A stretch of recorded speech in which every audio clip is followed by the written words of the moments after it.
The worst thing that can happen to an agency owner is building something that actually works with him inside it, because now you can't leave. And every client, every system, every hire just adds more weight to the thing that you're trapped under. So in this video, I'm going to break down the operating system that I would use if I was rebuilding my agency from scratch. Knowing what I know after scaling past 200K per month while cutting my work hours to just 4 per day. Before I get into the phases, I need to address something that trips up almost every agency owner that I talk to, because there's an order to removing yourself from your business, and most people get it completely backwards. The order is delivery first, then growth, then decisions. But most founders want to get rid of sales first. They hate the calls, they're tired of closing, so they hire a salesperson way too early, and it destroys them because now they have someone generating clients they can't actually fulfill without being personally involved in every account. And you have to systemize both of these before you can hand off decisions. If you skip a step, the whole thing collapses, which is exactly why most agency owners end up working more hours than before they actually had a team. So everything I'm about to walk through follows this sequence: delivery, growth, decisions. Now, the other thing worth understanding is that your role as a founder changes completely as you move through these stages. And if you don't change with it, you become the bottleneck by default. In the early stage, you're the engine. Everything runs through you because it has to. You don't have the budget to hire, and you need to understand how every part of the business actually works before you hand any of it off. This is typically 0 to 30K per month, depending on your pricing and service type. And at this stage, the grind becomes a tax you pay for learning your own business. The problem is most agency owners never leave this stage. They keep being the engine even when they're making enough to hire, because they've convinced themselves that nobody else can do it as well as them, or they're scared to let go of control,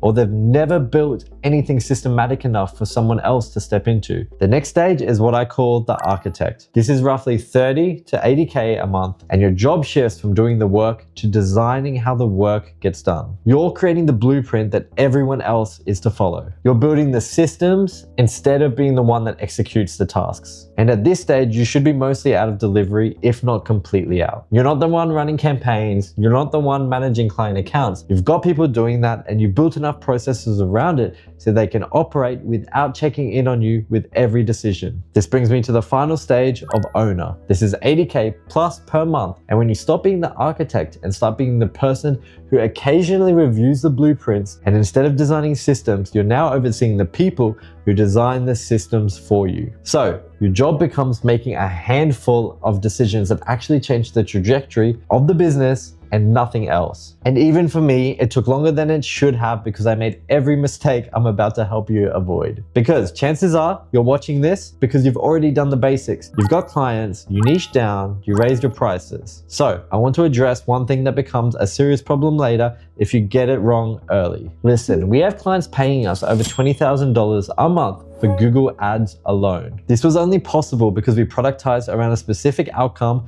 for a specific type of client. Most agency owners in the early stage take any client who can pay. It doesn't matter if they have different industries, deliverables, or expectations. And that work is fine when you're doing everything yourself because you can adapt on the fly, but it stops the moment you try to hand it off. Because now, instead of doing custom work yourself, you're teaching other people to do custom work that changes shape every single time. And that, my friends, is a trap you're setting yourself into 18 months from now when you're wondering why your team can't operate without you approving every single thing. The goal in this phase isn't just hitting a revenue number. It's about building revenue from a model you can actually repeat. One service, one client type, and one outcome you can deliver constantly without reinventing your process every single month. Think about your current service mix. If you're offering 5 different things to 5 different types of clients, that's 5 micro agencies stacked on top of each other. And every single one of them requires you to be involved because nothing is standardized enough for someone else to own. This is where most agency owners stall out because they keep applying phase 1 thinking to a phase 2 problem. Phase 1 rewards hustle, you outwork the competition, you close deals, you deliver results, and you make yourself available for everything. But phase 2 requires the opposite. You stop being the founder, grinding through the work, and start being an operator, designing how the work gets done. And most people never make this switch because the habits that got them to 30 or 40K feel like the same habits that should get them to 100K, but they're not. They're the habits that will keep you stuck exactly where you are while working twice as hard. The first system you need to build is delivery, and there's a specific sequence to making it work without you. Step 1 is standardization, meaning your service has to be as close to copy and paste as possible. That doesn't mean you can't do great work or customize things for clients. It means the core of what you deliver follows the same process so that someone else other than you can execute it. For instance, we run Google Ads for e-commerce brands. The strategy might vary based on the account, but the workflow is identical, meaning a new media buyer can step into any account and know exactly what to do because the process doesn't change based on who the client is. If your service delivery is bespoke every single time, you're going to have an extremely hard time stepping away from delivery. Not impossible, okay, but you're making this 10 times harder than it needs to be. Step 2 is measurement. Once the service is standardized, you can set specific KPIs that apply across every client. We know that for a client at a certain price point, our target CPA should fall within a certain range. We know what our creative hit should be. We know what metrics indicate an account to be healthy versus one that needs intervention. These benchmarks let you track whether your team is meeting the same standards you are meeting. Without these, you have no way to evaluate performance except by reviewing every piece of work yourself, which defeats the entire purpose of building a team. Now, step 3 is documentation. Only after you've standardized and measured do you create SOPs. Most agencies try to write documentation first, but there's no point documenting something if you can't then measure whether someone followed it correctly. Your SOP should be detailed enough that a competent person can step in and produce the same results you would without needing to ask you questions every day. If your documentation takes a week of verbal explanation to make sense, that's a sign that it needs some work. Now, before we get into step 4, I've kept this pretty basic up until this point, but I've started a bit of an inner circle for agency owners doing anywhere upwards of 20, 30K plus per month. I'll leave the link in the description. There's going to be a quick application form, and then I think it's like $27 to join just to keep the group as high quality as possible. Again, links in the description if you're interested in applying. Now, let's get to step 4, which is automation, which may be kind of surprising to you because it comes last, not first. I know AI is exciting and everyone wants to automate everything immediately, but automation only works if you're automating a process that's already proven and standardized. Automating a broken process just gives you broken results faster.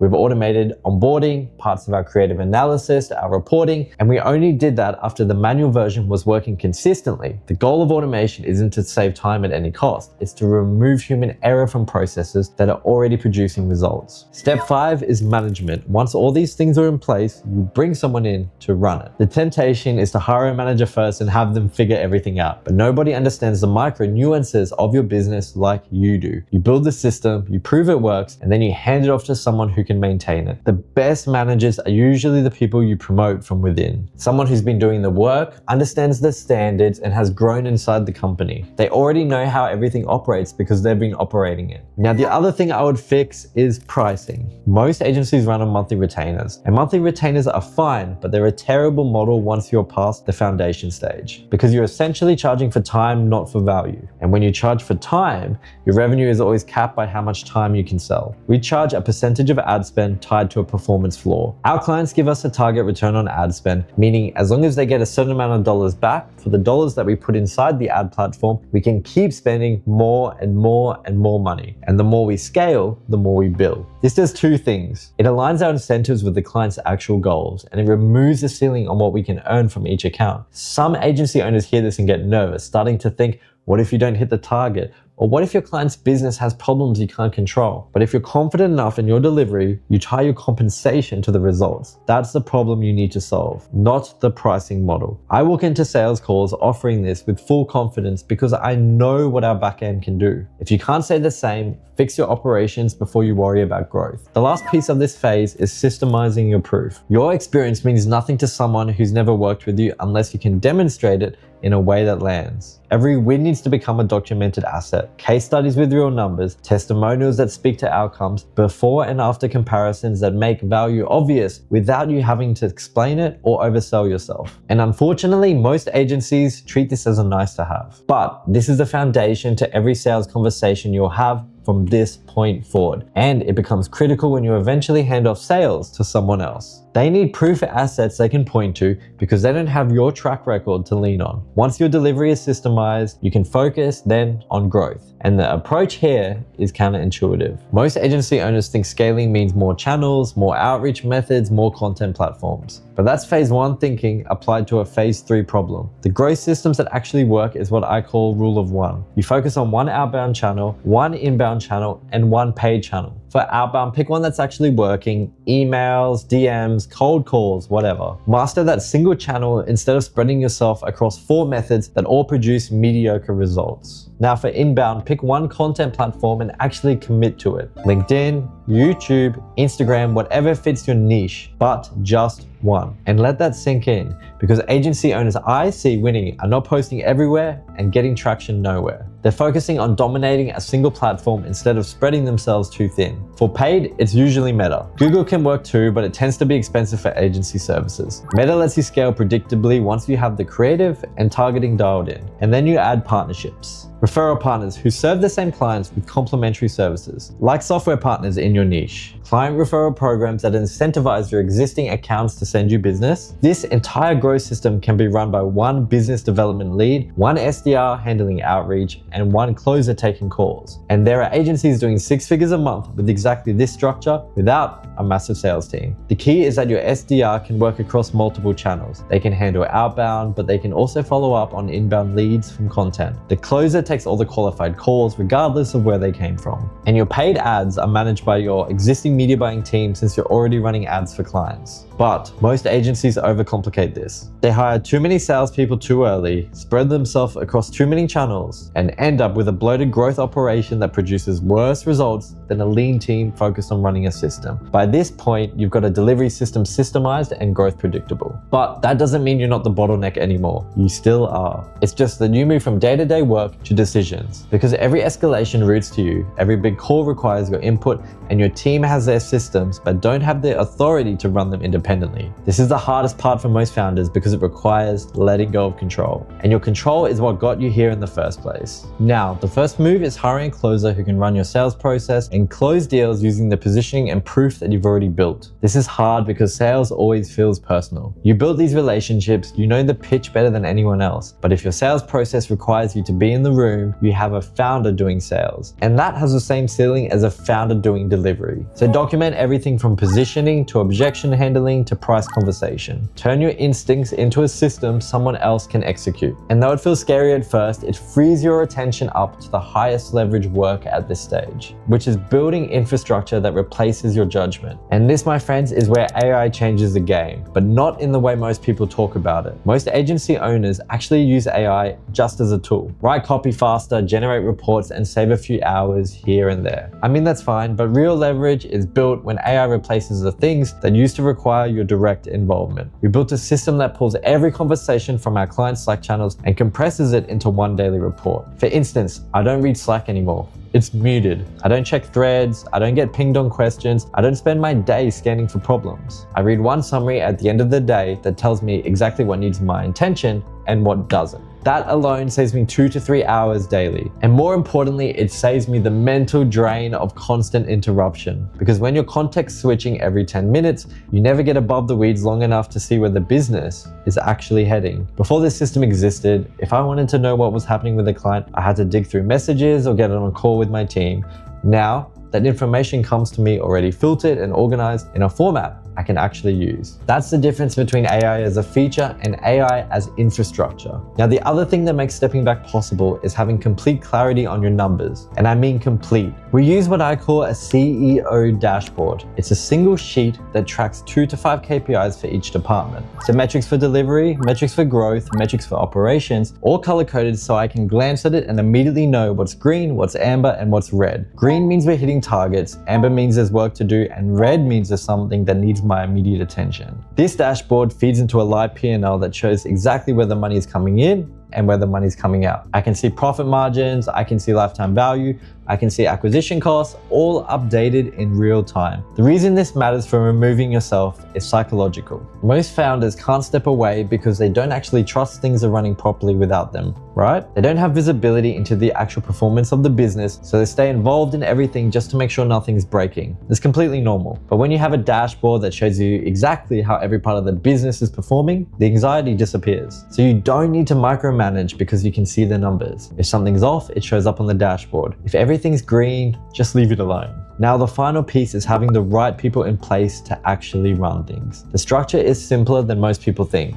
You need a head of delivery who owns the entire fulfillment side and a head of growth who owns sales, marketing, and partnerships. A head of operation normally sits between these departments and keeps everything coordinated. These 3 people report to either you or a managing director if you brought one in. Everyone else reports to them. The org chart doesn't need to be complicated. If you need a flow chart to explain who needs to report to who, then you've already overcomplicated it. And once this is in place, you can genuinely step away without the business suffering for it. What's hard to describe is how different the work feels once you get past this. I spend about 4 hours a day on the business now, which go towards thinking about direction and making the handful of decisions that actually change the outcomes. Because you can't think clearly about them when you're drained from managing 100 small problems that someone else could have handled. Most people start an agency because they want freedom. Then they build something that gives them less freedom than a job would have. Now, the good news I have for you is that it's fixable. Every operator goes through this. The question is whether you stay there or architect your way out. And if you want to see exactly how I architected my way out, the systems, the structures, the decisions that took me stuck at 40K a month to free at 200K per month, that's what this channel is for. So be sure to subscribe so you don't miss any future videos like this. But if you want more than just a strategy, things like operating systems, framework, and other resources that we use to run a 200K plus per month agency without me in the day-to-day, I put all of that inside a community for agency owners who are serious about building something that runs without them. I'll leave a link in the description if you want to check that out. Thank you so much for watching. I'll see you on the next one.